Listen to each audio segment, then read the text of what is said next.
gente, sejam muito bem-vindos a uma Nutrology Live super especial. Estou muito feliz de estar aqui com vocês. A gente vai falar sobre o estudo SELECT, o estudo que avaliou a semaglutida no maior estudo já feito com medicação para o tratamento da obesidade. Não é o Ozempic, mas é a mesma substância que tem lá dentro do Ozempic, só que a semaglutida na dose de 2,4, a medicação que chega no mercado com o nome de Wegovy. E a gente vai ter hoje, para debater com a gente, o Dr. Tiago Tomás, que é médico cardiologista, médico nutrólogo, e vai falar para a gente, então, sobre essa super publicação que foi feita dentro do American Heart Association, congresso da Associação Americana de Cardiologia, e também um artigo publicado na New England. Não é isso, Tiago? Boa noite, seja muito bem-vindo. Boa noite, Guilherme. Prazer enorme estar aqui com você.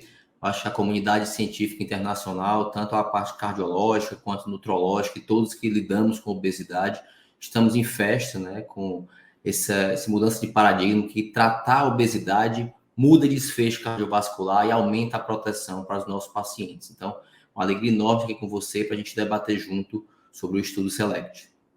Então, gente, o Tiago não está exagerando não, né? Se a gente está errando aqui é para menos, ou seja, é um momento histórico mesmo. É pela primeira vez comprovação do que a gente esperava que era uma realidade, mas a gente só pode falar o que realmente é comprovado. Então, pela primeira vez, a gente tem uma medicação que, ao fazer essa medicação em paciente com risco cardiovascular e essas pessoas sem diabetes, se comprovou uma medicação que diminuiu aí o MACE. Então, o Tiago vai falar o que é MACE, vai falar sobre novas perguntas que surgem a partir desse estudo, ou seja, será que é só a perda de peso? Será que é perda de gordura? Será que é por causa da semaglutida 2,4, que os resultados apareceram aí antes da perda de peso? Então, Tiago, vamos logo para a aula, e a gente, como sempre, aqui na Nutrology Live, Tiago vai fazendo a aula, vocês vão fazendo suas perguntas aí, no final a gente vai passar as perguntas todas para o Tiago, eu vou respondendo também, nesse momento que, sem sombra de dúvida, é histórico, para todo médico que atende paciente, né? Porque se a gente tem uma doença hoje que está presente na medicina e que muitas vezes é esquecida, é a obesidade. Então, tratar a obesidade é necessário, com respeito e agora mais do que nunca, comprovadamente, salvando vidas e mudando a vida das pessoas. Então, Tiago, seu slide já está em tela cheia, tá? Eu vou sair daqui, qualquer coisa você me chama e no final a gente volta para o debate. Beleza. Então, gente, boa noite de novo. Então, a gente vai conversar hoje sobre o estudo SELECT, que foi um estudo que é um marco para a história do tratamento da obesidade. Existe uma expectativa muito grande em cima dessa publicação, porque já tinha sido publicado um pré-print que realmente existia essa expectativa de reduzir desfecho cardiovascular ao tratamento da obesidade com a semaglutida 2,4, como vocês vão ver. Então, hoje à noite, o intuito é passar tudo para vocês, o que houve na discussão no American Heart, sobre o artigo publicado no New England e esse marco na história da obesidade. Esses são meus conflitos de interesse na apresentação. Então, todo médico tem que saber lidar com obesidade e tem que saber ter pelo menos noção sobre risco cardiovascular, porque nós estamos em duas pandemias, realmente é uma epidemia. Se vocês observarem, 1/3 das pessoas do mundo vão morrer de doença cardiovascular. Mais de 1 bilhão de pessoas há uma expectativa já em 2030, e a partir de 2035, mais da metade da população mundial vai estar acima do peso. Então, vocês veem que 85% de todas as mortes por doença cardiovascular vão ser por infarto e AVC, que compõem o MACE aqui do estudo SELECT. Então, a obesidade, a gente sabe que a relação com o risco cardiovascular é por diversos motivos, né, sobre hipertensão, doença arterial coronária, insuficiência cardíaca, desenvolvimento de diabetes, fibrilação atrial e por aí vai.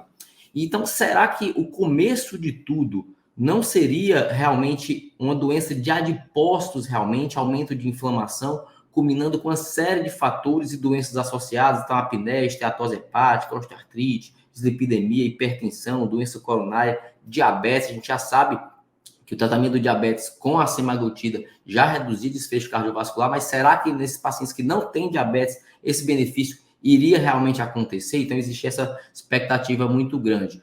Então, a gente tem que ver aqui o cenário no início para que a gente não acabe com as complicações micro e macrovasculares que vêm matando os nossos pacientes e a gente não tem conseguido reverter nos últimos anos, apesar de todo o avanço tecnológico em cima da parte cardiológica. Então, o intuito é que realmente a gente saiba tratar os fatores de risco desde o início aqui, a obesidade como um fator importante no nosso dia a dia de consultório, assim como as outras comorbidades, né? A hipertensão, a dislipidemia, o diabetes, a síndrome metabólica, para que a gente não entre aqui no contínuo cardiovascular com inflamação, disfunção endotelial, doença arterial coronária, aterosclerose, até acontecer o infarto, o AVC, a morte, a insuficiência renal. Então, a gente tem que atuar na raiz do problema, aqui no sobrepeso e obesidade, antes desse paciente aconteça uma piora da resistência insulínica, diabetes, doença coronária e eventos. Então, a gente sabe que até hoje, nunca a gente tinha tido uma medicação que fosse capaz de reduzir desfechos cardiovasculares duros, né? Então, havia realmente essa expectativa imensa em cima do SELECT, que envolvia pelo menos 17.500 pacientes, que era a população calculada para que a gente conseguisse mostrar a superioridade da medicação. E vocês veem que, apesar das medicações reduzirem peso, né, sibutramina, o próprio naltrexone, não tinha redução de desfechos cardiovasculares e o SELECT acabou de ser finalizado. E a gente vai ter o prazer de discutir com vocês hoje à noite tudo, os detalhes sobre esse estudo tão importante. Então, fora do ambiente da medicação, tratar a obesidade reduz risco cardiovascular, a gente tem esses dados da cirurgia bariátrica. Então, se você observar aqueles pacientes que perderam peso, você vai reduzir em quase metade a morte por todas as causas, insuficiência cardíaca, infarto e AVC. Só que existia uma coisa importante desses estudos, que é, apesar dos pacientes perderem peso precocemente, você não tem redução de sobrevida e desfechos cardiovasculares, né? Então, vocês veem que não é precoce esse benefício. Então, a partir dos 6 a 10 anos é que você realmente vai ver as curvas de sobrevida se abrindo. Então, apesar dos pacientes perderem peso logo, você não vai observar em pouco tempo o benefício realmente da redução do peso na proteção cardiovascular propriamente dita, né? Então, vocês vão ver que é importante a gente debater isso e a gente vai ter o prazer de discutir depois que o SELECT não foi um estudo de tanto tempo assim e conseguiu mostrar esse desfecho. Então, existia uma justificativa para o estudo SELECT. Então, indivíduos com sobrepeso e obesidade têm alto risco de desenvolver doença cardiovascular e é a principal causa de morte no mundo, né? Principalmente nessa população. Poucos tratamentos médicos para o controle do sobrepeso e da obesidade estão disponíveis atualmente, nenhum com esse impacto na redução de risco cardiovascular, e o intuito foi avaliar se a semaglutida 2.4 seria eficaz para reduzir o peso, que a gente já sabia que realmente ela tem esse poder na redução de peso, e se ela realmente teria esse poder de reduzir MACE, que é morte, infarto e AVC, naqueles pacientes que têm doença cardiovascular estabelecida, além do sobrepeso e obesidade. Lembrando que o critério de entrada no SELECT seria aquele IMC acima de 27, então nem todo mundo tinha obesidade. Então, muitos pacientes tinham sobrepeso. Então, os critérios realmente de admissão desses pacientes seriam pacientes com sobrepeso e obesidade, isto é, o IMC acima de 27, pacientes com idade acima de 45 anos e com doença cardiovascular pré-estabelecida e nenhum diagnóstico anterior de diabetes. Esses pacientes tinham que ter hemoglobina glicada abaixo de 6,5. E o objetivo do estudo foi comparar a SEMA 2.4 versus o placebo, além do tratamento padrão de prevenção cardiovascular. Foram randomizados 17.604 pacientes, a dose foi escalonada, como eu vou mostrar para vocês, da semaglutida, e o desfecho primário foi o tempo até a primeira ocorrência do mês, morte, infarto e AVC, repetindo novamente, naqueles pacientes com alto risco cardiovascular. Por que a gente escolher pacientes de alto risco cardiovascular? Exatamente para a gente conseguir, com a amostra populacional, essa redução de desfecho. Então, se a gente pega uma população de muito baixo risco, a gente aumenta muito a amostra para mostrar realmente esse mesmo resultado. E os desfechos secundários, hierárquicos e confirmatórios seriam o tempo até a morte cardiovascular, o tempo até a primeira ocorrência de desfecho composto de insuficiência cardíaca e morte por todas as causas.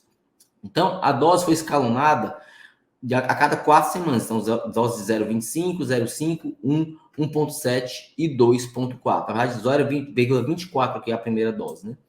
Então, o desfecho primário foi exatamente mostrar desfecho duro, que é o que a gente sempre coloca nos estudos de doença cardiovascular. E o cardiologista tem muito isso na cabeça, né? A gente tende a valorizar somente aqueles pacientes que têm realmente redução de desfecho duro, morte, infarto, AVC. Mas, claro, que a qualidade de vida, a sobrevida, e como esse paciente vai ficar com relação à autoestima, o impacto dele do ponto de vista mental, é muito importante na questão da perda de peso também, né? Então, como é que foi o estudo? O estudo foi um estudo gigante, envolveu 804 centros clínicos em 41 países. E o que seriam esses pacientes com doença cardiovascular pré-estabelecida? Os pacientes teriam que ter história de infarto miocárdico prévio, acidente vascular cerebral ou doença arterial periférica sintomática. E quais foram os pacientes que não entraram nos critérios de exclusão? Aqueles pacientes que tinham diagnóstico prévio de diabetes, isto é, nível de hemoglobina glicada de 6,5 ou mais, uso de qualquer medicação para redução da glicose ou agonista de GLP-1 nos últimos 90 dias. Esses pacientes não poderiam ter insuficiência cardíaca classe funcional 4 ou doença renal em estágio terminal ou estarem em hemodiálise. Esses pacientes não poderiam ter eventos cardiovasculares ou neurológicos em até 60 dias antes da randomização, ou aqueles pacientes que estavam planejando se submeter a uma revascularização coronária, carotídea ou periférica. Esses pacientes não podiam ter história de pancreatite, diagnóstico de câncer nos últimos 5 anos, doença psiquiátrica grave, gestação ou planejando engravidar. Então, vamos aos resultados, né? Então, o estudo aconteceu, a randomização de outubro de 2018 a março de 2021, foram um total de 17.604 pacientes, 8.803 no grupo semaglutida contra 8.801 no grupo placebo. A média de idade desses pacientes foi na casa de 61 anos de idade, a grande maioria homens, 72%, num peso médio de 96, um IMC de 33, uma circunferência abdominal por volta de 111, a média de hemoglobina glicada foi 5,78, e vocês veem que 70% dos pacientes já tinham algum grau de disglicemia, uma glicada acima de 5,7. Esses pacientes também tinham alguns parâmetros de inflamação medidos pela PCR nos exames de sangue.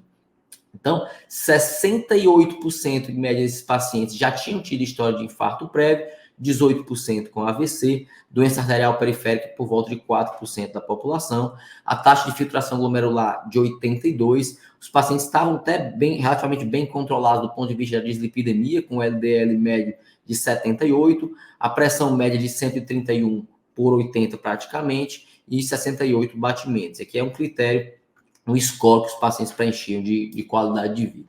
Então, os resultados, né? 71% dos pacientes eram obesos, né, com IMC maior ou igual a 30. Vejam como esses pacientes estavam bem medicados. 90% dos pacientes já vinham em uso de hipolipemiantes, em especial as estatinas. 86% desses pacientes já em uso de inibidores da agregação plaquetária, 70% em uso de beta-bloqueadores, 84% usando IECA ou BRA, né, inibidor da ECA, ou bloqueador de receptor de angiotensina, com o bloqueio do sistema renina-angiotensina. O ISGLT2, no decorrer do estudo, acabou sendo iniciado em 213 pacientes do grupo SEMA e 332 no grupo placebo, não podia estar utilizando o ISGLT2 antes do início do estudo. O follow-up médio foi de 39 meses, então vocês veem que é um estudo, realmente um tempo que, para o resultado que a gente atingiu, é uma coisa que a gente fica muito feliz com o resultado. E 77% desses pacientes chegaram à dose semanal alvo do estudo de 2,4 miligramas. Então, mais de 17 mil pacientes do estudo completaram o ensaio, que foi quase 97%. Então, aqui é a dose que os pacientes vinham utilizando. Então, observem vocês que a imensa maioria dos pacientes vinham utilizando a dose de 2,4, mas sim, alguns pacientes permaneceram usando doses menores até o final do estudo.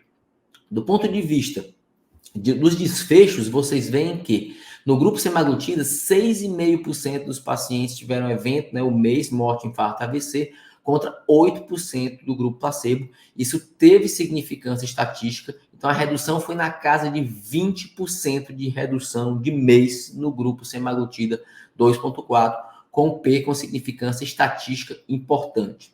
Quando a gente olha morte por causas cardiovasculares, bateu na trave. Então, houve uma redução de 15% e o P foi de 0,65. Os demais desfechos, existia um desfecho hierárquico. Precisava que tivesse significância estatística na morte cardiovascular para que os outros fossem levados em consideração. Então, vocês veem que o P não foi calculado aqui, mas se vocês observarem, morte por todas as causas, a redução foi de 19%, não teve realmente a ultrapassagem do limite de 1, o limite da neutralidade, então houve redução de morte, mas por conta de ser um desfecho hierárquico, você não pode realmente dizer isso em definitivo de redução de morte. Nos demais desfechos, a gente vai ter o prazer de discutir um pouco mais em detalhe mais na frente. Então, vocês veem que as curvas de sobrevida, elas já diferiram precocemente. Então, existe realmente uma expectativa de existir o que a gente chama de efeito pleiotrópico de proteção. Então, possivelmente a molécula tem benefícios do ponto de vista metabólico que ajuda na redução de desfechos cardiovasculares. Então, o P, como eu falei para vocês anteriormente, teve significância estatística e essa redução foi uma redução muito feliz e significativa para a gente trazer isso para o nosso dia a dia, incorporar no tratamento dos pacientes com obesidade, independente de ter diabetes. E os 3 componentes, tanto a morte, quanto o infarto, quanto o AVC, contribuíram para esse resultado num tempo realmente de segmento de somente 3 anos e meio. Então, assim, rapaz, quando eu vi esses resultados, eu fiquei muito feliz mesmo. Então, morte por todas as causas, vocês veem que essa diferenciação também dá precocemente, a redução foi na casa de 19%, não ultrapassou o intervalo de confiança acima de 1, então realmente não teve esse cálculo do P por conta de ser um desfecho hierárquico, mas com certeza é um dado que a gente deve levar para os pacientes, que é uma coisa importante de ser lembrado, porque morte realmente é o desfecho mais preocupante. Do ponto de vista de morte cardiovascular, você vê que bateu na trave. Então, o P foi de 0,065. Vocês veem que aqui no final as curvas até se abriram bem. A redução foi na casa de 15%. Talvez se a população fosse um pouquinho maior, ou se o tempo de segmento fosse um pouquinho maior, esse P realmente já tivesse, inclusive, significância estatística. Quando a gente olha os eventos compostos de C, também é um desfecho hierárquico. Essa redução foi na casa de 18%. Também não ultrapassou o intervalo de confiança, mas também o P não foi calculado por conta de ser um desfecho hierárquico. Então, olha a alegria da gente olhar para esse diapositivo aqui, que todos os meses realmente foram na casa de proteção, favorecendo a semaglutida. Então, se o mês expandido com morte por todas as causas, a redução foi na casa de 20%. Infarto não fatal, a redução foi de 28%. Vocês veem aqui que o intervalo de confiança foi bem tranquilo. A proteção de AVC não teve, realmente ultrapassou o limite da neutralidade. Revascularização miocárdica, a redução foi na casa de 23%. Hospitalização ou visita à emergência por insuficiência cardíaca, a redução foi de 21%. E a proteção renal foi na casa de 22% de redução. Então, os desfechos realmente, a gente tem que realmente ficar muito feliz quando a gente publica e vê um negócio desse aqui precocemente, o benefício cardiovascular numa população que foram um pouco mais de 17 mil pacientes que tinham sobrepeso e obesidade, então nem todo mundo era obeso, e esses pacientes não tinham diabetes com NNT somente de 67 pacientes. Isso é, a cada 67 pacientes que a gente trata, a gente reduz um evento maior de morte, infarto ou AVC. Então, foi a primeira vez na história que uma medicação usada para o tratamento de obesidade reduziu desfechos cardiovasculares duros. E vocês veem que a proteção da semaglutida foi independente da análise de subgrupo do sexo, a idade, o IMC ou alteração da glicemia baseada na hemoglobina glicada, todos tendendo a favorecer no grupo semaglutida.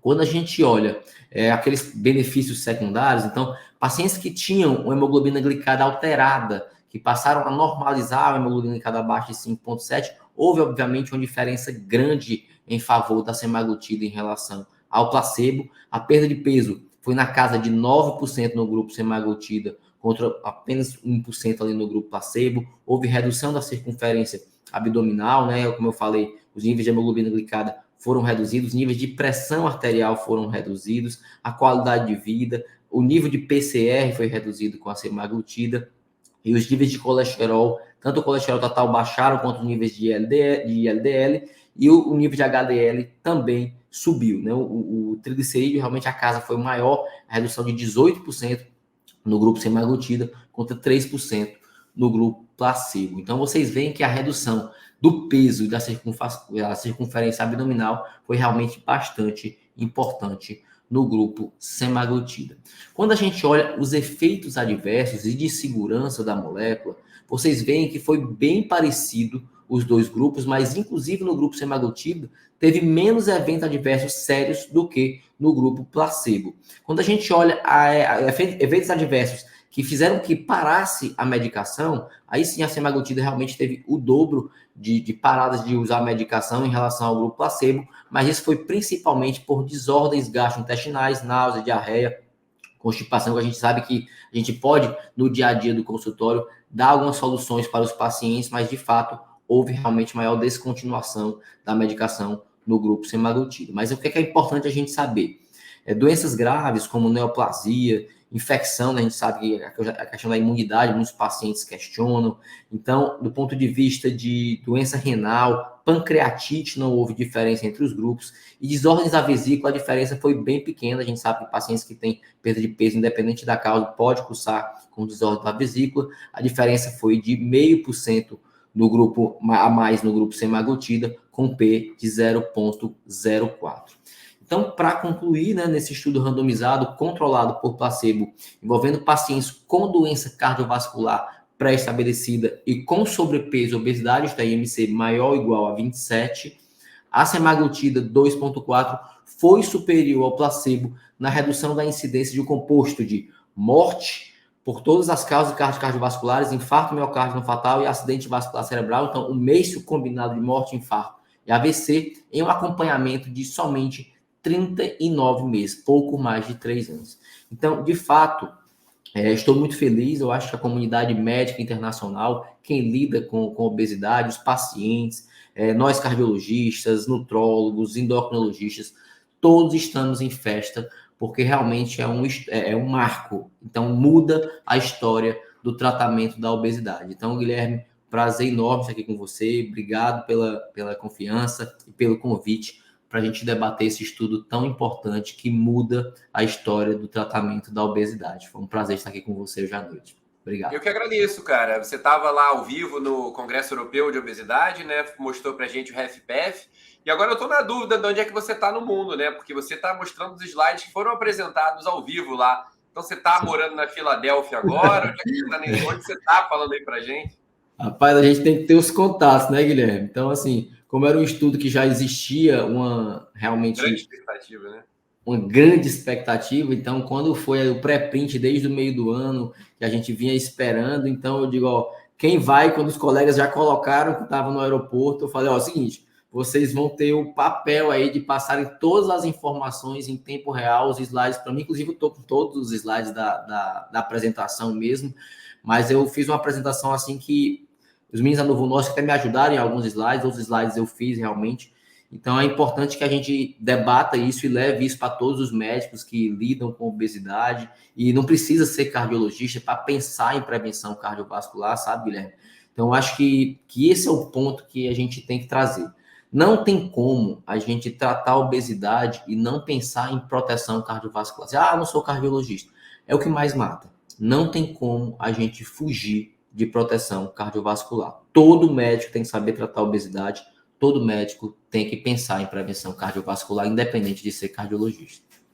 Tiago, queria ampliar um pouco essa discussão sua e, assim, enfatizar bastante isso. Primeiro, quando você falou que tinha expectativa, né? Realmente a gente tinha, e quem viu aí, a gente fez a live anterior, a gente com o Dr. Guilherme Spina também, sobre o HFpEF, o artigo lá mostrando que o tratamento da obesidade era bom para esse perfil de paciente com essa insuficiência cardíaca sem alteração da fração de ejeção.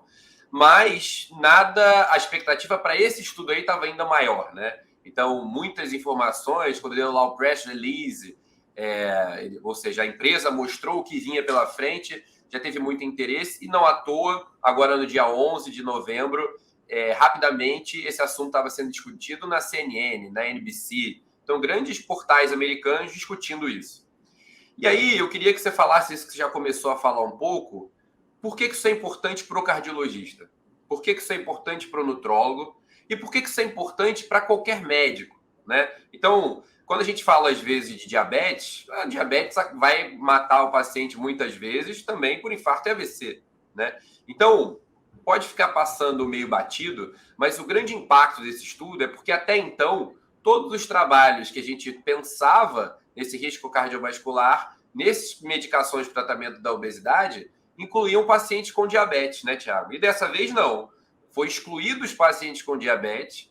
Os pacientes tinham que ter esse histórico de doença cardiovascular, então quem estuda aí a história do tratamento da obesidade vai lembrar que esse estudo foi uma exigência do FDA para a sibutramina, e aí foi o que fez a sibutramina sair da autorização do FDA, sair lá da autorização da Sociedade Europeia, ou seja, utilizar a medicação para o tratamento da obesidade em pacientes com perfil de já terem tido infarto, AVC ou doença arterial oclusiva periférica. E aí vai-se esse trabalho com um número de pacientes muito grande para um nutrólogo, não tão grande assim para um cardiologista, né? Então os cardiologistas já acostumados. Então que você falasse um pouco isso, Tiago, assim, por que é importante para todos os médicos entender esse artigo? Guilherme, assim, até a pandemia, eu não tinha muito essa visão da importância da doença metabólica, né? Então, eu falo muito nas minhas aulas, nas minhas apresentações, que a cardiologia, ela entendeu que ela precisava sair da era trombótica, realmente somente anticoagulantes, antiplaquetários novos e tudo, e partir para a proteção do ponto de vista metabólico. Então, e mais preventivo, né? Atuar antes do claro. né? Então, assim, na pandemia, a gente viu que quem estava morrendo de Covid eram pacientes obesos, hipertensos, diabéticos, dislipidêmicos. Então, já mostrava que esses pacientes tinham maior perfil de inflamação e maior perfil de doença trombótica, aumentando o risco cardiovascular. Então, a partir dali, eu comecei a acordar, dizer, rapaz, o cardiologista tem que entender mais da parte metabólica. Até então, eu não tinha nem o hábito de pesar os pacientes, para você ter uma noção. Então, eu pesava os pacientes, quando eu olhava para o paciente, isso aqui eu acho que está acima do peso, e pedia para minha secretária pesar.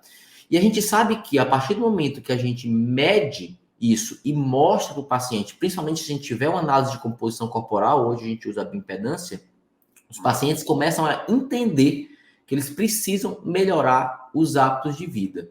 Então, a questão da obesidade é uma coisa que está na nossa frente no consultório. Muitas vezes os pacientes nem estão acima do peso, ou estão um pouco acima do peso, mas tem um excedente de gordura corporal importante. Então, quando o paciente entende e participa do processo, a gente já sabe quando a gente dá esse diagnóstico, olha, você é obeso e você tem indicação de tratamento para obesidade, muitas vezes a gente até assusta o paciente porque ele não esperava por aquilo. Mas o fato da gente dar esse diagnóstico e mostrar isso para o paciente, a gente praticamente dobra a chance desse paciente conseguir controlar o peso e melhorar a composição corporal dele no futuro. Então, não tem como todos nós não sabermos tratar a obesidade. Recentemente, eu estava num evento entre cardiologistas sobre obesidade e a gente nota que muitos cardiologistas não têm esse traquejo, não leram realmente a diretriz de obesidade e a indicação de você tratar da obesidade. Muitas vezes, a gente mostrou um caso clínico lá, os pacientes estavam com IMC de 33, 34, e os cardiologistas indicando somente mudança do estilo de vida, quando a gente sabe que esse perfil de paciente tem indicação, óbvio, de mudança do estilo de vida, além do tratamento da obesidade, por diretriz, agora a gente já sabe aqui no estudo Celeste, por reduzir desfecho cardiovascular. Então, Tiago, deixa eu até te interromper, porque eu acho que você está falando coisas que são muito importantes, né?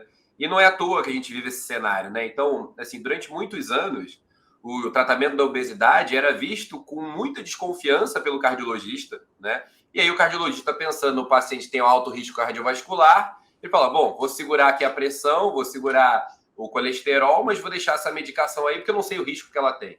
E essa talvez seja a principal mudança de paradigma, né? Agora não sabe muito claramente qual é o risco da medicação e é o risco de não usar ela, né? Porque usar essa medicação nesse perfil de paciente vai mudar as diretrizes. Então aquela história de no paciente com obesidade você ter que falar assim, olha, come melhor, se exercita melhor para depois merecer o remédio, não é verdade. É igual o paciente com hipertensão e o paciente com diabetes. Ou seja, ele precisa da medicação para diabetes, para hipertensão e para o tratamento da obesidade para que ele tenha menos risco de mortalidade, para que tenha menos risco de infarto, de AVC, e ao usar a medicação, tratar a fisiopatologia da doença e, mais do que nunca, se alimentar bem e se exercitar. Então, não é uma coisa contra a outra, não é pensar, mas é preguiçoso. Isso é uma total ignorância fisiopatológica e mostrar os números claros, né? Que quando se usa medicação, o resultado da alimentação e o resultado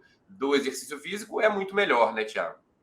Rapaz, ó, sem dúvida nenhuma, Guilherme, eu acho que o entendimento que a obesidade é uma doença crônica e falar isso para o paciente. Olha, quando o paciente desse chega com IMC de 33 hoje para mim, por exemplo, eu digo, olha, você tem indicação de tratamento? E o paciente diz, doutor, o paciente ele tende a fazer com que a gente fique na inércia. É importante que a gente tenha embasamento científico para que a gente consiga convencer o paciente que é importante. Então, como é que eu falo? Eu digo, olha, o fato de você estar acima do peso hoje e optar por não tratar, ficar com mudança do estilo de vida, é igual você chegar para mim com pressão alta de 16/10 e chegar e dizer para mim, doutor, eu vou controlar minha pressão com dieta e exercício. Quando a gente sabe que quanto mais tempo a gente deixar a doença descontrolada, maior o risco cardiovascular. Então, quando eu falo para eles, olha, é exatamente a mesma coisa, você não tratar a obesidade, você deixar esse risco acontecer e você não está protegendo. Então, você tem indicação formal por diretriz. Eu acho que existia realmente um preconceito no tratamento da obesidade por conta de usar moléculas noradrenérgicas, enfim, que aumentam realmente o sistema nervoso simpático. E existia realmente aquela questão de poder aumentar a pressão, aumentar o E risco que tem a cardiovascular. sua indicação, né? Mas é para o outro perfil de paciente, né? Eu acho que Sim, você foi muito preciso quando você falou sim. da hipertensão de 160 por 100, que é exatamente igual ao do diabetes, né? Ninguém vai se negar a tratar um paciente que está com diabetes dizendo, não, vai se exercitar, vai se alimentar melhor. E na NutroWeek 16, a gente teve a aula do brilhante professor Bruno Paulino, cardiologista também. Gostei muito de uma frase que ele falou, Thiago, que é assim, o paciente tem uma doença. Se você bota o aparelho de pressão, você vai dizer que o nome da doença é hipertensão. Se você está medindo a glicemia, você vai dizer que é diabetes. E se você vai medir o peso e a composição corporal, você vai perceber que é obesidade, né? Então, o que a gente não mede, a gente não tem como melhorar. E eu acho muito importante essa sua fala, assim. Ninguém se negaria e o quão mal a gente se sentiria de passar um paciente com a pressão de 160 por 100 e não tratar, né? Não investigar. E por que na obesidade isso passa, né? E muitas vezes, né, Guilherme, o cardiologista, às vezes, é o único médico que o paciente frequenta. Então, principalmente os homens, muitas vezes aqui no consultório, a mulher que trouxe, né, a esposa que trouxe para o consultório. Então, já existe aquela questão de ir ao médico. Então, se você vai no médico para fazer o seu check-up, para controlar sua hipertensão, sua dislipidemia, seu diabetes, chega no cardiologista acima do peso, paciente obeso, e o cardiologista simplesmente ignora aquela situação, você está deixando de dar a oportunidade daquele paciente reduzir a vida dele, o desfecho da vida dele. Então é importante que a gente consiga medir isso e o paciente participe do processo. Quando a gente usa a bioimpedância e dá essa medida para o paciente, olha, você está tantos quilos de gordura acima do que você deveria, a gente faz aquela estratégia smart, né, sendo específico, dando um tempo, olha, você vai perder tantos quilos, em tanto tempo você vai voltar aqui no consultório, com metas atingíveis e relevantes para que esse paciente realmente melhore tanto do ponto de vista de redução de desfecho mesmo, quanto até de autoestima. Então a gente vê isso no nosso dia a dia, quando o paciente emagrece, além de realmente ficar mais satisfeito com o corpo dele, ele coloca aquilo em prática porque ele vê que aquilo é relevante e aquilo protege agora a gente mais do que nunca depois do estudo Select, protege ele de eventos catastróficos como morte, infarto e AVC. Tiago, a gente está há poucos dias aí, né, do trabalho. Eu queria perguntar como é que você está sentindo isso entre os seus amigos cardiologistas, assim. Se ainda há um senso de será que é bem isso mesmo? Ou não, agora temos que aprender a obesidade? Porque a gente percebe, né, que quando você vai estudar a fisiopatologia da obesidade, que muito provavelmente, ao tratar essa obesidade do paciente, além de diminuir esses desfechos, muito provavelmente você vai conseguir mudar outras medicações do paciente, né? Então, o paciente, Sim, sendo bem direto, assim, um paciente hipertenso que se alimenta muito mal, ele tem um excesso de insulina que tem um aumento da retenção de sódio. Então, se ele muda a alimentação dele, do dia para a noite, esse estímulo pressórico muda. Então, o paciente vai ter, às vezes, sintomas de hipotensão, porque está usando um potente medicação antipertensiva e não mudava a alimentação e agora muda. Então, o que você está sentindo na cardiologia e qual a dica que a gente pode dar aí para os cardiologistas e para os nutrólogos e para os não especialistas aí do Brasil? Como é que faz para convencer de que todo mundo tem que tratar a obesidade? Guilherme, eu acho que isso aí é o nosso maior desafio, né? De que todos os médicos têm que entender de obesidade. E muitas vezes, nós da cardiologia ignoramos realmente a obesidade como se fosse um problema da cardiologia, né? A gente delega essa função para os nutrólogos e para os endocrinologistas. E eu acho que o estudo ele vem para quebrar esse paradigma e dizer, olha, inclusive foi publicado no American Heart. Então, assim, é um Isso, estudo isso vale um parênteses, né, cara? O maior estudo do tratamento da obesidade foi publicado na New England, dentro do Congresso da American Heart Association, isso, porque, né, o impacto, né, o tamanho do pela congresso. relevância. Né? Pela relevância. Então, assim, eu acho que o cardiologista leva um choque de realidade e dizer, olha, eu tenho que entender do problema. Não tem como eu simplesmente delegar aos outros colegas pelo aquilo que eu acabei de falar. Muitas vezes você é o único médico do paciente. E essa questão de percepção do peso do paciente diz até sobre nós mesmos, né? Tem estudos mostrando que você só percebe que o paciente está acima do peso se o paciente estiver com peso acima do seu. Então, nós médicos, a gente tem que ser exemplo no nosso dia a dia, porque os médicos que têm esse cuidado, eles tendem a orientar melhor os pacientes no controle do peso. Então, o cardiologista não tem como se esquivar do problema. Então, a relevância do SELECT, a publicação dentro do American Heart, houve realmente essa divulgação internacional do ponto de vista da mídia. Então, não tem como qualquer médico se esquivar do problema obesidade, até porque a gente sabe que distúrbios hormonais, distúrbios psiquiátricos, doenças cardiológicas em si. Então, é uma série de coisas que você vai beneficiar o paciente quando você trata obesidade. Então, o recado que eu tenho aqui para todos os colegas cardiologistas é que eles precisam entender, estudar a diretriz, aprender sobre a medicação, aprender realmente como usa. Eu acho que existe uma dificuldade do cardiologista quando você sai do comprimido para a medicação injetável. Semana passada, inclusive, eu estava conversando com um grande clínico aqui do Ceará e ele falou para mim exatamente isso. Tiago, quando eu penso em medicação injetável, eu penso em encaminhar o paciente. Eu fiquei pensando, poxa vida, não é difícil a gente utilizar, né, Guilherme? Então, é uma molécula que não é difícil você utilizar, mas obviamente não é uma medicação que você dá para o paciente sem nenhuma orientação sobre. Então a gente Thiago, vai. talvez seja muito parecido assim, a endocrinologia trata diabetes, mas a gente sabe que grande parte dos pacientes com diabetes está no cardiologista, né? E eu Sim, nunca tinha ouvido essa frase que você falou, mas é muito comum o cardiologista encaminhar o paciente com diabetes para o endocrinologista quando chega a hora da insulina, né? Mas as canetas de insulina também se modernizaram muito, e essa caneta do tratamento aí da obesidade, do Wegovy, é uma medicação que é muito simples de ser usada, né? É uma injeção, mas é uma vez por semana. Então, acho que isso sim, que você estava falando, eu te interrompi, assim, né? Como é uma medicação que o investimento, o tempo de aprendizagem é curto, né? sem dúvida nenhuma. Então, assim, essa questão de você saber lidar com a medicação é uma questão que eu vejo como interesse.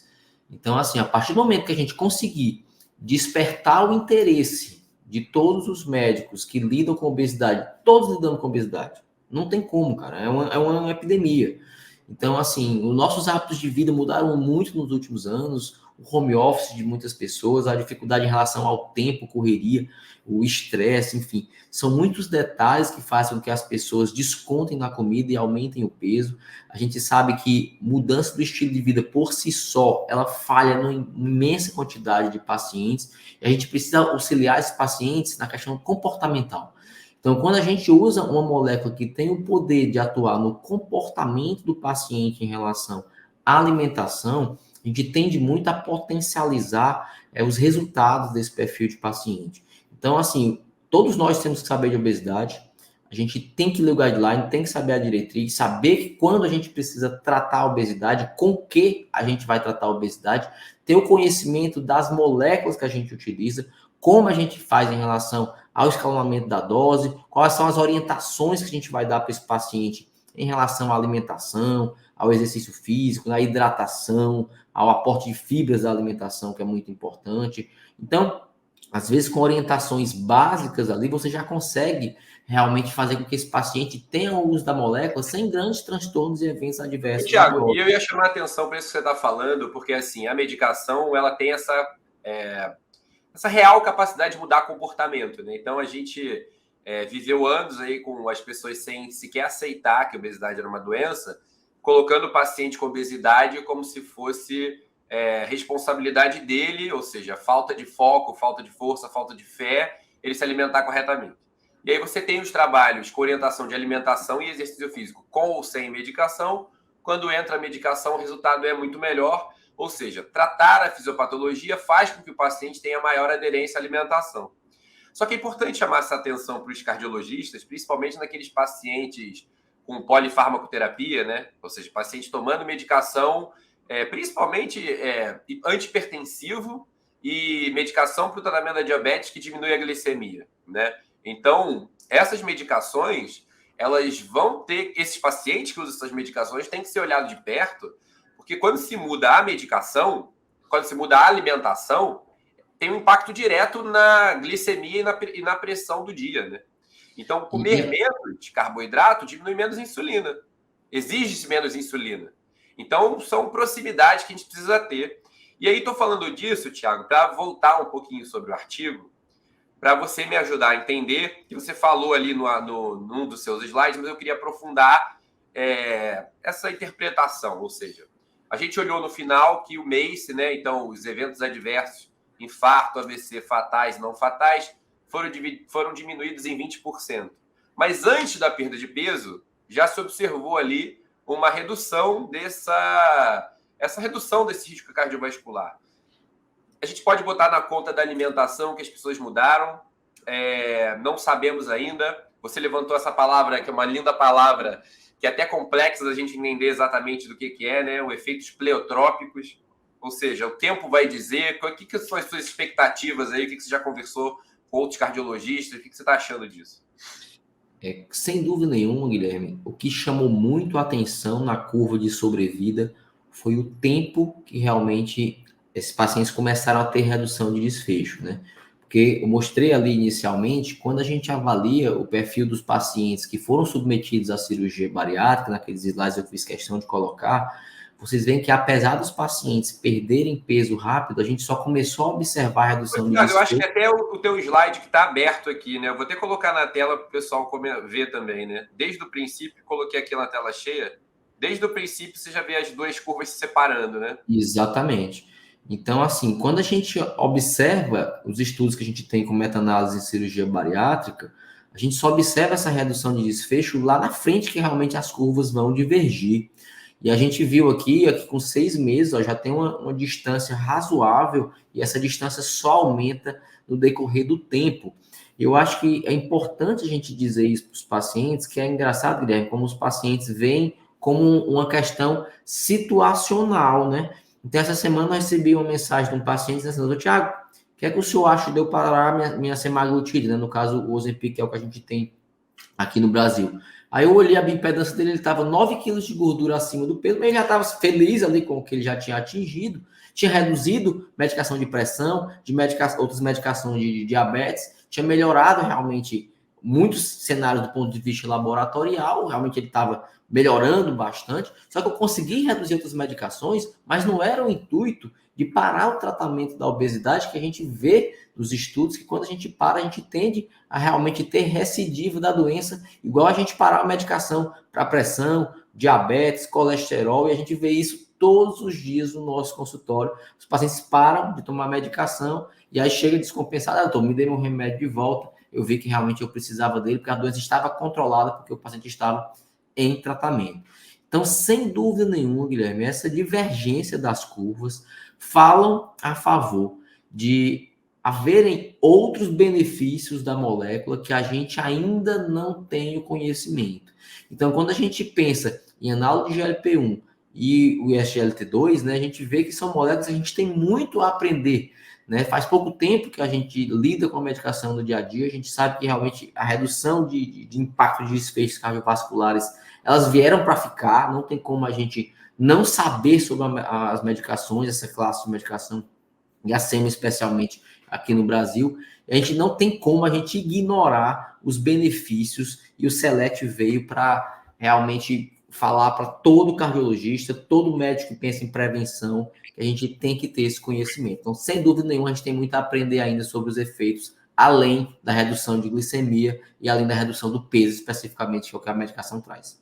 É muito instigante, né, cara? Acho que você citou outra molécula aí, né? Vale a pena a gente falar um pouquinho, porque foi aprendizado, né? Então, os inibidores de SGLT2, né, foram medicações que chegaram, acho que chegaram nos anos 2008, 2009 aí no Brasil, e eram medicações que se pensava só para o tratamento do diabetes, né?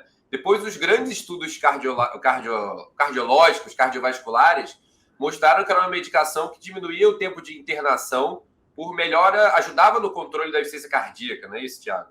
Com E certeza. aí foram medicações que o cardiologista quis para ele, né? E eu acho que a gente está nesse sentido, estou brincando aí do cardiologista querer para ele, mas no sentido de que muda o desfecho, o cardiologista presta atenção, é o nosso maior número de médicos especialistas no Brasil, né? Como o Thiago falou, às vezes o paciente só passa num médico, é o cardiologista, quando ele tem essa história de risco cardiovascular. E aí a gente começa a ter uma ponte, um relacionamento mesmo, né? Então, nutrólogo muitas vezes está trabalhando muito forte na prevenção, né? O paciente, quando tem um evento, não tem como fugir, né? Vai ter que ter um cardiologista para chamar dele.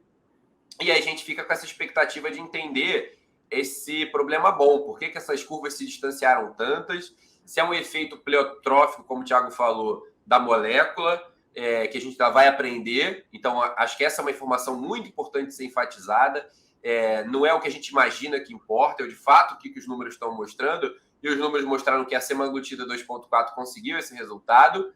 Mas a gente vai precisar entender ainda mais sobre alimentação, ainda mais sobre exercício físico, que alimentação, que exercício físico, qual o impacto que a alimentação e exercício físico sofreram quando esses pacientes são submetidos à medicação, porque sem sombra de dúvida muda, né? Então eu queria, Thiago, continuar nessa discussão, mas transferir ela para o seu consultório e seus pacientes aí do consultório com risco cardiovascular que estão precisando tratar a obesidade, que você entra com a semaglutida. O que você nota que eles mudam na alimentação, tanto em relação a pontos positivos ou dificuldades? Então, tem mais dificuldade de comer proteína, você acaba indicando whey protein, o cara tem uma fome menor, ele deixa para só comer besteira. Como é que você conduz aí para dar uma dica? Porque o cardiologista vai ter os pacientes aí usando a medicação, todo mundo louco para usar o Wegovy, e a gente tem aí a semaglutida 2.4 já ganhando os noticiários. A gente sabe, né, Guilherme, que a molécula, ela reduz realmente a ingesta calórica total do dia, e ela é uma molécula que realmente ela reduz o craving, né, que é aquele desejo por alimentos saborosos, né? E a gente sempre fala nas lives que quem come menos precisa comer melhor. Então, a gente tem que orientar os pacientes que, olha, você vai ter menor desejo de comer, mas você vai ter que optar para o que precisa realmente entrar no seu organismo, que vai te proteger. A meta proteica tem que ser batida, as vitaminas das frutas, verduras, legumes. Então, é importante que o paciente entenda sobre a alimentação, saiba que a molécula vai reduzir a vontade dele de comer, mas escolher as coisas certas para que ele coloque realmente aquilo importante nos hábitos de vida dele, para que ele realmente não tenha um problema maior no tratamento, seja por queda de imunidade, seja por queda de massa muscular, que a gente vê muito no dia a dia. E é uma molécula que tem tudo para dar certo quando o paciente faz isso que eu falei. Então, se o paciente come melhor, bate meta proteica, especialmente se ele fizer exercício físico, né? A gente sabe que nos últimos guidelines as diretrizes cardiológicas mudaram e hoje a gente não manda o paciente só fazer atividade física aeróbica, né? Todas as diretrizes hoje colocam 150 minutos de atividade moderada, do ponto de vista aeróbico, somada a exercícios de de musculação, né? Então, eu falei aeróbico, mas realmente é exercício de esporte, de forma geral, caminhada, corrida, na verdade, intensidade aeróbica e anaeróbica, né? Falei aqui do ponto de vista de nomenclatura, que não seria isso, mas é como a maioria dos pacientes entendem, então foi uma forma realmente dos pacientes entenderem o que eu estou falando. Então, é importante que os pacientes façam atividade física realmente de uma forma geral, além da musculação de fortalecimento para preservar a massa muscular. Então, bater meta proteica e fazer musculação, pilates, exercícios de força, vai ter que ter em todos os pacientes, a gente vai ter que orientar isso. Então, tem que comer melhor, não tem para onde correr. Então, escolher melhor os alimentos, colocar fibra, bater meta hídrica, importantíssimo para que a gente realmente não tenha sofrimento com o hábito de constipação, por exemplo, o hábito intestinal. Então, tudo isso a gente vai lidar no dia a dia, utilizando a molécula, a gente vai aprendendo a lidar com cada paciente, né? Então, essa questão gastrointestinal, você viu ali que 16 versus 8% dos pacientes tiveram a parar a medicação por efeitos principalmente gastrointestinais, mas quando a gente sabe orientar os pacientes realmente executam aquilo que foi orientado, a gente tem a minimizar esses efeitos e o paciente realmente consiga utilizar e fazer uso do tratamento, tendo os benefícios que a molécula vai trazer, né? Passar aquela tempestade inicial ali de maior náusea, vômito, a gente sabe que cada semana que o paciente utiliza o efeito colateral vai reduzindo, e é importante que o paciente tenha essa orientação, né? No começo você vai ter mais náusea, vai ter mais dificuldade de alimentação, mas com o decorrer do tempo, você vai ficar tendo uma maior tolerabilidade no tratamento com a molécula. Eu senti que agora você ativou o módulo nutrólogo que está dentro de você, hein? Falou aí da alimentação, falou das proteínas. Gostei, né? Então, o Thiago, vou enfatizar aqui, né? Cardiologista. Quando eu conheci o Thiago, já era super cardiologista, mestrado, doutorado. E agora, mais do que nunca, é um super nutrólogo, né? Tá me ajudando muito aí para a gente difundir a palavra da obesidade pelo Brasil afora com respeito, com seriedade. E acho que a frase da semana é que a obesidade não só muda vidas, né? Ela salva vidas, melhora a qualidade de vida. Mas isso não é só com remédio, né? O remédio ele não emagrece. O remédio ele é parte do tratamento da obesidade. E aí o que grande impacto que a gente sabe, que todo mundo percebe da medicação, é que ela ajuda o paciente a comer em menor quantidade e ficar mais saciado. Só que se o paciente não tiver informação de qualidade, como o Thiago falou, não tiver atento para bater as metas, ele vai trocar um problema por vários outros. Então, a gente tem que tomar muita atenção para a gente ajustar essas metas, né? Então, tem que ter meta mesmo, meta de como que melhora a alimentação. Então, não é simplesmente corta o carboidrato, corta o açúcar, né? É o que pode comer. E o Thiago falou batido ali, mas eu vou querer que ele enfatize aqui o nosso movimento. Então, o Thiago, faz uma conta de cabeça aí, tá? Faz aí na frente de todo mundo, tá? Quantos minutos tem numa semana? Se você fizer... Não precisa falar, não. Só precisa responder no final. Quantos minutos tem numa semana? Se você fizer 150 minutos de exercício cardiovascular, mais musculação 2 vezes por semana, quantos % da sua semana você precisa investir em exercício físico? Então, 100% da semana... Sim. Então, quantos por cento? Somente 2% do tempo. Então, são 210 minutos. Então, assim... É muito pouco, né, Guilherme? E eu acho a coisa que mais pacientes falam aqui para a gente no consultório é: eu não tenho tempo. Uma coisa que eu falo é o seguinte: olha, se eu chego para você e digo assim, olha, você não vai escovar os dentes ou você não vai tomar banho hoje, porque você não tem tempo. O que é que você vai dizer para mim?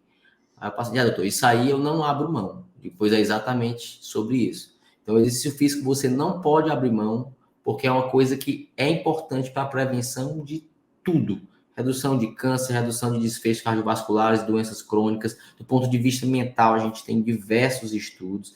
Então, não tem como, né, Guilherme, a gente não orientar a mudança de hábitos de vida, incorporar a nutrologia, mesmo que não seja nutrólogo, mas ter pelo menos noções básicas de alimentação e de exercício para auxiliar os pacientes. E agora o cardiologista vai ter que entender de medicação de obesidade, porque o cardiologista ele tende a só dar realmente valor em desfecho duro, né? Então, até então, o cardiologista ele vinha ali fugindo do tema obesidade, dizer, mas não diminui morte, não diminui infarto. Agora não tem pra onde correr, né?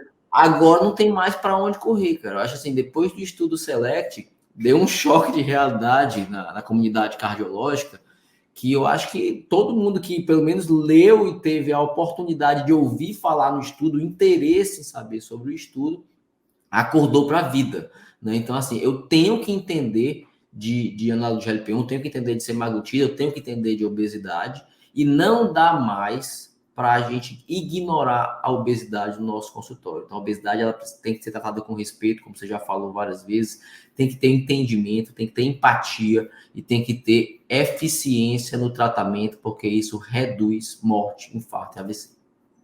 Perfeito. Vamos mandar um beijo aqui para a doutora Juliana Machado, né, que a gente falou do movimento apenas 2%, apenas 2% aí para ter esse retorno tão grande em saúde.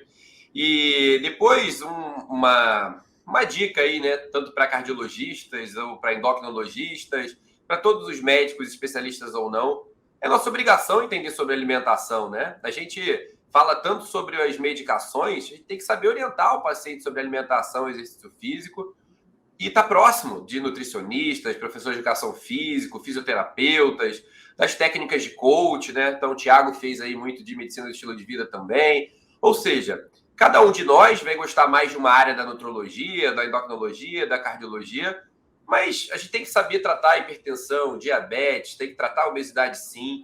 E a partir do momento que o paciente come menos, o cardiologista que não souber ouvir, tem interesse sobre alimentação, vai passar dificuldade, porque o paciente pode nem ter controlado aí da hipertensão e ter alguns picos de hipotensão, porque ele come de forma irregular.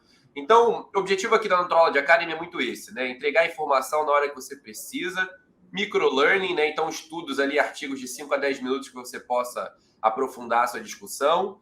E eu, doutor Tiago Tomás, doutor Guilherme Espina, estamos preparando para vocês aí um curso de cardiologia nutrológica ou nutrologia para cardiologistas, para que a gente possa aprofundar essa discussão sobre obesidade com esse olhar da cardiologia, olhar esse tão importante e agora, mais do que nunca, presente, né? Então, estamos chegando aqui ao final da live, Thiago. Queria muito agradecer você, a sua disponibilidade. Aprendo muito com você, aprendo muito como ajustar essa linguagem, né? No final das contas, como você falou, assim, a gente tem que se colocar no lugar do paciente, tratar com empatia, tratar com resultado, né? E ajustar a palavra e se colocar no lugar do paciente, muitas vezes mostrar para ele de que a meta está para ser quebrada, que ele pode muito mais, são realidades cada vez mais presentes. Então, o estudo SELECT é mais um estudo que chega para mostrar que a obesidade tem que ser tratada com respeito. Hoje é o maior estudo que existe, mas a gente espera que tenham ainda mais estudos mostrando que o paciente com obesidade vai ter uma vida melhor, de mais qualidade e mais longa, né? Com menos infarto, menos AVC e mais felicidade, mais poder de decisão. Então, fazer exercício e se alimentar bem com a doença sendo tratada na sua fisiopatologia melhora a vida de todo mundo e, inclusive, muda a nossa vida, né, Thiago? Porque é uma felicidade a gente conseguir tratar o paciente, ver a mudança no nosso dia a dia. E queria passar para você, para suas palavras finais, falando isso, assim. O que a nutrologia contribuiu para o seu consultório, mas no seu prazer de tratar o paciente, assim. Você passa a tratar a causa da doença, né? Passa a tratar a obesidade, passa a ajustar a alimentação, e aí você tem pacientes com desfecho que às vezes era inimaginável, né? Guilherme, acho que o maior aprendizado realmente de incorporar a nutrologia, você não precisa ser nutrólogo, mas você tem que ter noção de nutrologia. Você não precisa ser cardiologista, mas você tem que ter noção das doenças que vão aumentar o risco cardiovascular. Então, é uma informação que, a partir disso que eu falei, todo médico tem que ter noção. Então, todo médico tem que saber tratar a hipertensão, uma diabetes, uma dislipidemia e obesidade. Porque a gente vai estar ajudando esses pacientes a reduzir desfecho duro, catastrófico. Então, você pegar um paciente com infarto, a gente sabe que metade dos pacientes com infarto morrem na rua, em casa, onde quer que eles estejam. Não tem nem a oportunidade de ser atendido no hospital, porque morrem onde eles estiverem mesmo. Um AVC, se não matar, realmente a gente vai deixar o paciente sequelado pro resto da vida. Então, são desfechos muito impactantes, além da questão de custo. A gente tem que falar de custo. Então, quando a gente fala, observa cada detalhe desse, a questão emocional, a questão de redução de desfecho duro, a questão do custo para o sistema de saúde, são todas as coisas que a gente tem que reverter o quadro, cara. A gente olha que todas as expectativas de obesidade para o futuro são assustadoras. Então, se a gente não tiver ferramentas que a gente consiga incorporar na nossa prática clínica para mudar esse cenário, realmente vai ser muito complicado a gente conviver com o cenário as trevas que estão à frente. Então, não tem como você, colega médico, não entender de nutrologia básica e de cardiologia básica. Não precisa ser especialista, mas você tem que ter noção disso. E a gente está bolando o curso exatamente para tentar dar essa informação para você. O que é que eu preciso saber sobre hipertensão? O que eu preciso saber sobre diabetes, sobre dislipidemia, sobre o risco cardiovascular de uma forma geral? O que é que eu preciso entender, pelo menos o básico de nutrologia? Porque tudo isso, gente, todo médico tem que saber. Não adianta a gente fugir do problema obesidade. Então, o Select, ele impactou todos os colegas cardiologistas, porque até então o cardiologista fugia da obesidade. Esse é meu modo de ver. Então, assim, quando a nutrologia, a medicina do estilo de vida entraram na minha carreira, mudou realmente a forma de eu atender os pacientes. E isso agrega valor, e os pacientes entendem que isso é importante, e isso é importante até para a carreira médica mesmo, do colega cardiologista. A gente sabe que realmente muitas faculdades de medicina no país, uma medicina cada vez mais desvalorizada, mas nunca a medicina bem executada, com empatia, com respeito e com evidência científica, vai perder seu papel, né, Guilherme? Independente da quantidade de médicos que estão por vir, a população é muito carente e a melhor informação é sempre o melhor caminho que a gente tem para levar Brasil afora, quem sabe fora dele. Um prazer enorme, cara, estar aqui contigo. Obrigado. E vou terminar, cara, falando assim, a gente vive muitas vezes as pessoas olhando o lado ruim da medicina, né? Vou terminar falando uma coisa muito pessoal, assim, né? E eu sei que você também concorda comigo. Tratar paciente é muito legal, né? Então, ouvir a pessoa, ajustar, ver ela entendendo uma informação. Quando a gente fala coisas sobre associação de alimentação, exercício físico, ver a vida dela mudando, isso é um ganha-ganha para todo mundo, né? Então, eu acho que a nutrologia... Eu também cheguei na nutrologia depois, tinha feito primeiro endocrinologia, mas isso agrega muito. Então, é muito legal tratar. A gente quer que vocês mandem suas dúvidas, a gente quer que vocês façam o curso aí que a gente vai lançar junto, mas não precisa esperar o curso para estudar, não. Então, quer saber mais sobre esse artigo, não achou ele? Pode mandar para a gente aí, ou através do e-mail info@nutrologyacademy.com, ou através do WhatsApp aí, o 21 967060614. Pode mandar mensagem que a gente manda o artigo para vocês irem estudando, ou pode mandar outras dúvidas, a gente faz mais live extras. E lembrar também, o pessoal do Nutrology Academy aqui me pedindo para lembrar que esse mês é mês de Black Friday, né? Então, Black Friday tem várias novidades aí. Você indicando o curso para os seus amigos, tem uma série de vantagens. Assiste os cursos durante mais tempo. Então, entra lá em www.nutrologyacademy.com.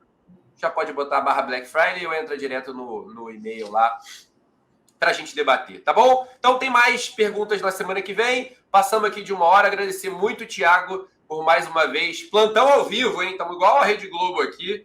Sai o artigo, a gente entra. Um beijo, muito obrigado a todos. Queremos mais novidade, muito artigo para a gente entender. Vem trabalhar com a nutrologia, vem se divertir, ajudando as pessoas. É muito legal, é muito prazeroso ajudar os pacientes. Um beijo.